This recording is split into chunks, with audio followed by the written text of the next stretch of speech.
மூன்றாவது கோரிக்கையாக நமக்கென்று ஒரு அரசியல் அங்கீகாரம்.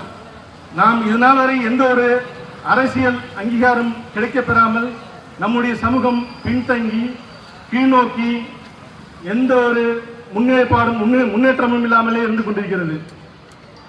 தமிழகத்தில் அனைவராலும் அப்பா என்று அழைக்கப்படும் மாண்புமிகு முதல்வர் அவர்களே, எங்களுடைய சமுதாயத்திற்கென்று வண்ணா சமுதாயத்திற்கென்று ஒரு சட்டமன்ற உறுப்பினரை நீங்கள் தந்திட வேண்டும்.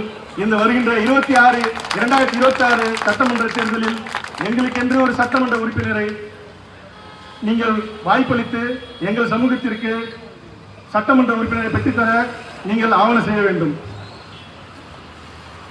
புரட்சித் தலைவர் டாக்டர் எம்ஜிஆர் அவர்களின் கருணை உள்ளமும் புரட்சித் தலைவி அம்மா அவர்களின் ஆளுமையும் ஒரு சேர பெற்ற மாண்புமிகு எதிர்க்கட்சி தலைவர் அவர்களே, தங்களுக்கும் ஒரு வேண்டுகோள்.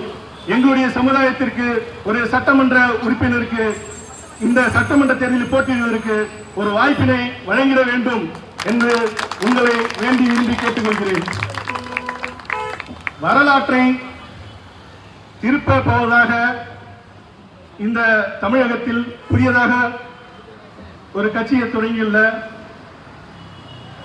தமிழக வெற்றி கழகத்தின் தலைவர் அண்ணன் விஜய் அவர்களுக்கும் இந்த வீரபத்திர ராஜகுல பேரவையின் சார்பாக சட்டமன்ற உறுப்பினர் கோரிக்கையை உங்களுக்கு முன்னெடுத்து வைக்கிறேன். எங்கள் சமுதாயத்திற்கு நீங்களும் ஒரு வாய்ப்பினை வழங்கிட வேண்டும்.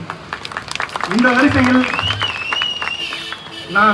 நான் தமிழர் கட்சியின் ஒருங்கிணைப்பாளர் அண்ணன் சீமான் அவர்களை விட்டுவிட்டேன் என்று யாரும் எண்ணிவிடக்கூடாது.